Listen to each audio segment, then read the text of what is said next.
मिट्टी के बर्तन का हो या फिर तांबे के बर्तन का हो, कांसे के बर्तन का हो, आप रात को 1 से 2 गिलास पानी रख लीजिए। सवेरे जो सोते हुए तो उसको थोड़ा सा गुनगुना करके और घूट करके पी लीजिए। घूट करके इसलिए पीने के लिए मैं बात करता हूँ हमेशा कि आपके मुंह के अंदर जो लार बनती है वह आपके शरीर के लिए अति उपयोगी है, बहुत आवश्यक है। अगर आपके मुंह की लार आपके पेट में नहीं जाएगी तो आपका जो पानी है या भोजन है वो कभी पचेगा नहीं, और जो चीज पचेगी नहीं वो आपके लिए अच्छी नहीं है, आपके शरीर को गंभीर बीमारियों में लेके चली जाएगी। तो एक तो यही करना, पानी को घूट करके पीना। पानी पीने के बाद आप कम से कम 200 से 300 कदम पहले, उसके बाद आप शौच आने के लिए जाएं। शौच करते हुए एक ध्यान हमेशा रखना है, जब भी आपको शौच करनी है तो अपने जबड़े को दबा के रखना। जबड़े को दबा के मतलब लाड और दांत, ऐसा करने से आपके शरीर में जो ब्लड विसंस है यानी कि रक्त को यानी खून को लेके जाने वाली नलियां हैं वो एकदम एक्टिव हो जाएगी, सक्रिय हो जाएगी, जिससे आपके शरीर में ब्लड का प्रेशर अच्छे से जाएगा, वायु का प्रकोप आपके शरीर में नहीं बढ़ेगा। मानने चिकित्सकीय भाषा में बात करूं तो वात का प्रकोप आपके शरीर में नहीं होगा। और वात की एक ऐसी अवस्था शरीर में है, अगर वात किसी का बिगड़ गया तो उसको जोड़ों के दर्द से लेके हार्ट अटैक से लेके ब्रेन हेमरेज से लेके पैरालाइसिस तक की बीमारी कर देगा। माने जिसको आप लकवा कहते हैं।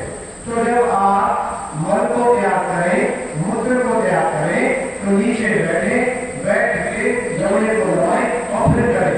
ध्यान ये रखना है, कभी भी मल मूत्र त्याग करते समय आपको अपने वेग से यानी कि श्वास को रोक के कभी भी ताकत नहीं लगानी चाहिए, कभी भी प्रेशर नीचे की तरफ नहीं लेना चाहिए।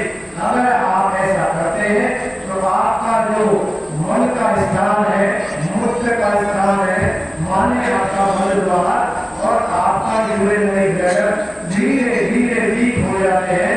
आगे चल के मल द्वार बाहर आने की समस्या, रसगुल्ला, पाइल्स, बलंदर और फ्रस्ट्रेट होने की संभावना होती है, जो कि शरीर के लिए अच्छी बात नहीं है।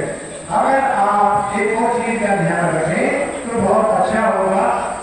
जिस अवस्था में आप बैठ के यानी उम्र बैठ के अगर मल को त्याग करते हैं तो आपके लिए बहुत अच्छा है।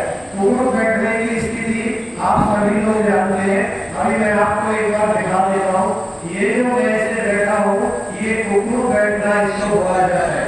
ऐसे बैठने से आपका मन द्वार अच्छे से ओपन होता है, खुलता है और पूरा मन जो गड़ियांतर मन द्वार के अंदर है वो सब बाहर आ जाता है।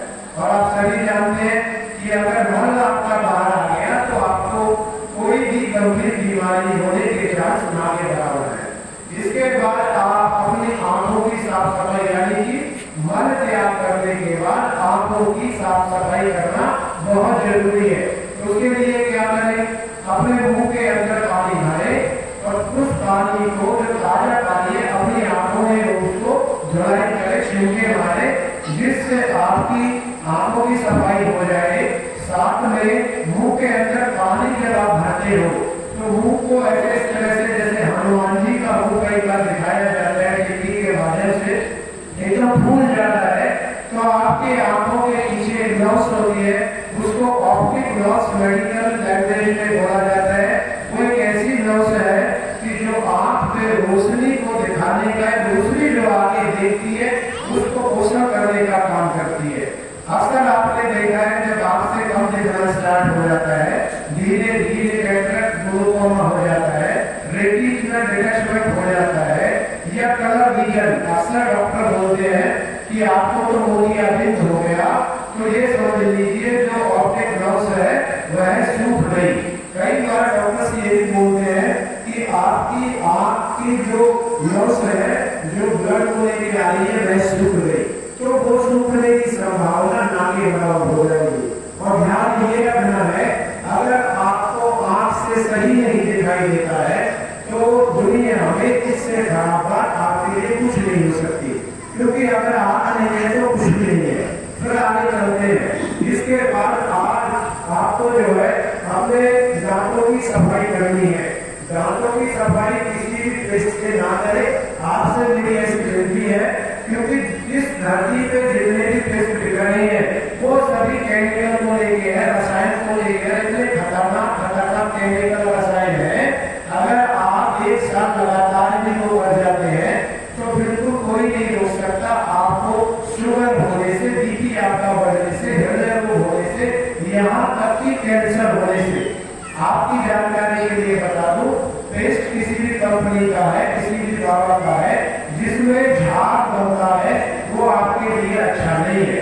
कोई कितना भी अपनी चीजों का ऐड करे, आपको कोई कितना भी बहकाए बिल्कुल मत बहकना। बस एक बात का ध्यान रखना कि जिसमें झाग बन गया वो आपके काम का नहीं। तो फिर क्या करें, आपके आसपास बहुत सारे ऐसे वृक्ष लगे हुए हैं, बहुत ऐसे पेड़ पौधे हैं। नीम का पेड़ है, अर्जुन का पेड़ है, आम का पेड़ है, जामुन का पेड़ है, बबूल का पेड़ है, लकड़ी का पेड़ है, सहजूर का पेड़, जो भी आपको आपके नजदीक मिल जाए उससे छोटी सी टहनी तोड़ के उससे आप अपने दांतों की सफाई करिए। सबसे अच्छा छोटे बच्चे जो हैं, आप ध्यान दीजिए, अगर आप 15-16 साल से कम उम्र के बच्चों को पेस्ट देते हैं तो समझ लीजिए वो उसके लिए जहर आप अपने हाथ से दे रहे हैं। क्योंकि अक्सर मैंने घरों में देखा है, छोटे छोटे बच्चों को उनके माँ बाप सुबह जब स्कूल जाते हैं तो जब मिलाते हैं तो ब्रश पे थोड़ा सा पेस्ट लगा के दे देते हैं, तो बच्चे पढ़ते कुछ नहीं है, उस पेस्ट को अपने पेट में ले जाते हैं, खा जाते हैं, जो कि बहुत ही अच्छी स्थिति शरीर की नहीं है।